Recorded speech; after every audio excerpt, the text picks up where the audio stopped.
ഇന്ന് നമുക്ക് നല്ലൊരു നാടൻ ഒഴിച്ച് കറിയാണ് കേട്ടോ. ചോറിന് ബെസ്റ്റാണ്. ചോറിന് മാത്രമല്ല, ചപ്പാത്തിക്കും ഇഡ്ഡലിക്കും അപ്പത്തിനൊക്കെ കിടിലൻ കോമ്പിനേഷനാണ് കേട്ടോ. നല്ല ടേസ്റ്റാണ്, ഉണ്ടാക്കാനാണെങ്കിൽ എളുപ്പമാണ്. ചക്കക്കുരുവൊക്കെ എല്ലാവരും കറി വെക്കുമായിരിക്കും, പക്ഷേ നിങ്ങൾ ഈ രീതിയിലൊന്നും വെച്ചിട്ടില്ലെങ്കിൽ ഒന്ന് ഉണ്ടാക്കി നോക്കാം കേട്ടോ. അപ്പോൾ ഇതിൻ്റെ ഒന്നും മിസ്സാകാതിരിക്കാൻ വേണ്ടി നിങ്ങൾ വീഡിയോ മുഴുവനായിട്ട് സ്കിപ്പ് ചെയ്യാതെ ഒന്ന് കാണുക. വീഡിയോ ഇഷ്ടമായ എല്ലാവരും വീഡിയോയ്ക്ക് ലൈക്ക് ചെയ്യാനൊന്നും മറന്നു പോകരുത്.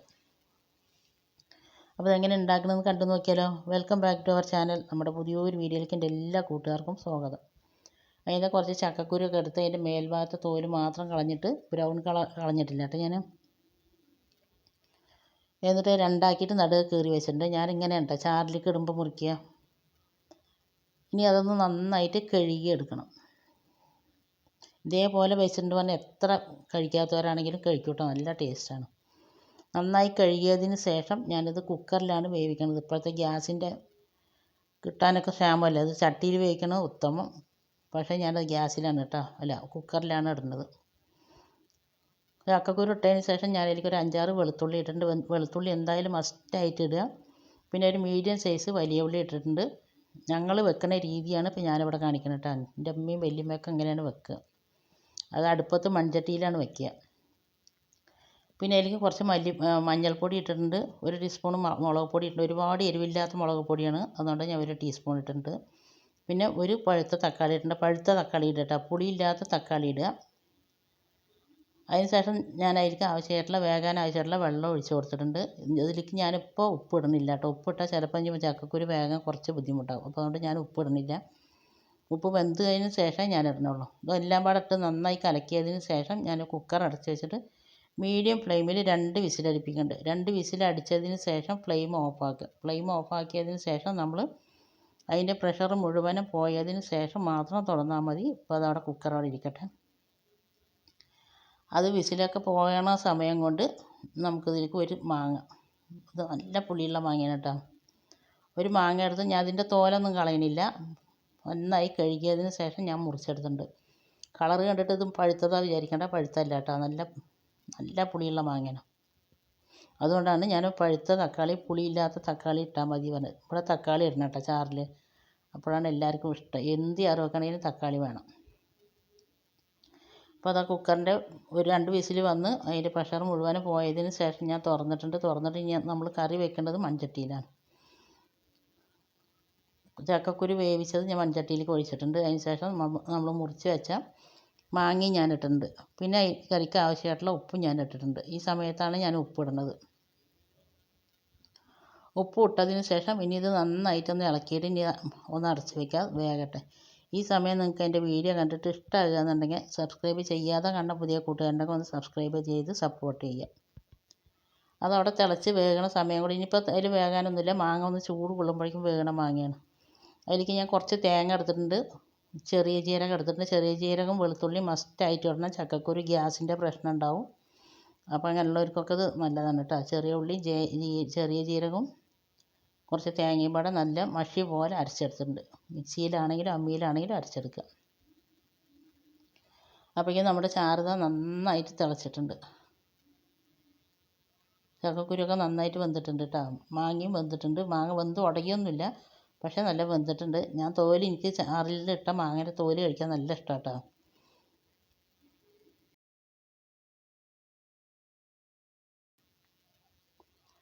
അതിന് ശേഷം നമ്മൾ അരച്ച് വെച്ച തേങ്ങ ഞാൻ അതിലേക്ക് ഒഴിച്ച് കൊടുക്കുന്നുണ്ട്. പിന്നെ നമുക്ക് ചാറ് എത്ര വേണോ അതിനനുസരിച്ചിട്ടുള്ള വെള്ളം ഒഴിച്ച് കൊടുക്കുക. എന്നിട്ട് ഇത് നന്നായിട്ടൊന്ന് ഇളക്കി കൊടുക്കുക. നിങ്ങൾ ഇതേപോലെ ഈ കറി വെച്ചിട്ടില്ലെങ്കിൽ, ചക്കക്കുരു മാങ്ങയും പാടെ വെച്ചിട്ടില്ലെങ്കിൽ ഇതേപോലെ ഒന്ന് ഉണ്ടാക്കി നോക്കിട്ടോ. ഉണ്ടാക്കി നോക്കുന്നുണ്ടെങ്കിൽ ഇതിൻ്റെ ഫീഡ്ബാക്ക് എന്തായാലും താഴെ കമൻറ്റ് ബോക്സിൽ ഒന്ന് അറിയിക്കാനും മറന്നു പോകരുത്. നിങ്ങൾ ഉണ്ടാക്കി നോക്കിയതിന് ശേഷമുള്ള ഫീഡ്ബാക്ക് കാണുമ്പോഴാണ് ഇനി ഇതൊരാൾക്ക് ഉണ്ടാക്കി നോക്കാമെന്നുള്ളൊരു തോന്നലുണ്ടാവുള്ളൂ. ഞാനിത് എൻ്റെ അമ്മ അല്ലെങ്കിൽ എൻ്റെ വല്യമ്മയൊക്കെ ഉണ്ടായിരുന്നു, അപ്പോൾ അവരൊക്കെ ഉണ്ടാക്കി അതേപോലത്തെ കറികളാണ് ഞാൻ എൻ്റെ ചാനലിൽ അപ്ലോഡ് ചെയ്യണത്.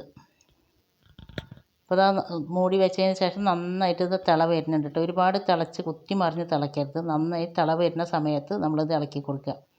ഒരുപാട് തിളച്ചിട്ടുണ്ടെങ്കിൽ പറഞ്ഞാൽ തേങ്ങ ഒന്ന് പിരിഞ്ഞു പോവുള്ളൂ. അപ്പോൾ അതുകൊണ്ട് തേങ്ങ ഒന്ന് വെന്തും കിട്ടണം കേട്ടോ. നന്നായിട്ട് തിള വരുന്ന സമയത്ത് നമ്മളൊന്ന് ഇളക്കി കൊടുത്താൽ മതി.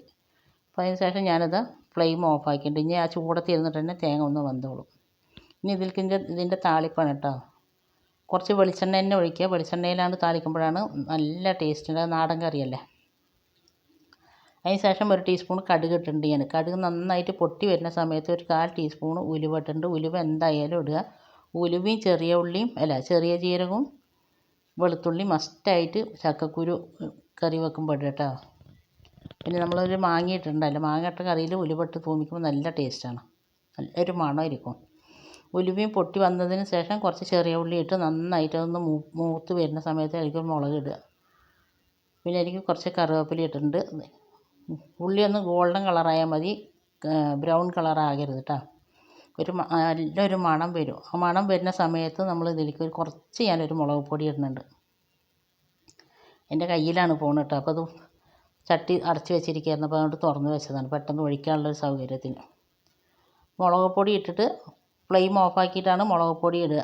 മുളക് പൊടി ഇട്ടതിന് ശേഷം ഇത് കറിയിലേക്ക് ഒഴിക്കുക. മുളക് പൊടി ഇട്ടെന്ന് പറഞ്ഞാൽ നമ്മുടെ ചാറിന് നല്ലൊരു ഫ്ലേവറും ഉണ്ടാവും, കഴിക്കാനും അതെ നല്ലൊരു ടേസ്റ്റാണ് കേട്ടോ. ഏതൊരു കറി മുളക് പൊടി ഇട്ട് തൂമിക്കുമ്പോൾ കുറച്ച് മുളക് പൊടി ഇട്ടിട്ടുണ്ടെങ്കിൽ അതുപോലെ ചെയ്യാത്തവരൊന്ന് ചെയ്ത് നോക്കി. ഇനി അത് പെട്ടെന്ന് തന്നെ അത് കറിയിലേക്ക് ഒഴിച്ചതിന് ശേഷം ഞാനിത് അടച്ച് വെക്കുന്നുണ്ട്. കുറച്ച് നേരം കഴിഞ്ഞിട്ട് നമുക്കത് തുറക്കാം കേട്ടോ. ഇത് ഇരിക്കും തോറും നന്നായിട്ട് കുറുകി വരും ചെയ്യും. അപ്പോൾ ഞാനത് കുറച്ച് നേരം കഴിഞ്ഞിട്ടുണ്ട്. കുറച്ച് നേരം കഴിഞ്ഞതിന് ശേഷം ഞാൻ തുറന്നിരിക്കണത്. ഇതിൻ്റെ ഒരു മണവും ഇതിൻ്റെ ഒരു ടേസ്റ്റും പറയാൻ പറ്റില്ല കേട്ടോ. അത്രയ്ക്ക് നല്ല ടേസ്റ്റാണ്. ഇതേപോലെ നിങ്ങൾ ഉണ്ടാക്കാത്തവരുണ്ടെങ്കിൽ ഉണ്ടാക്കി നോക്കി. ഈ വീഡിയോ നിങ്ങൾക്ക് ഇഷ്ടമായാൽ നിങ്ങളുടെ ഫ്രണ്ട്സ് ആൻഡ് ഫാമിലി ഗ്രൂപ്പിലേക്ക് ഒന്ന് ഷെയർ ചെയ്ത് കൊടുത്ത് നമ്മളൊന്ന് സപ്പോർട്ട് ചെയ്യുക.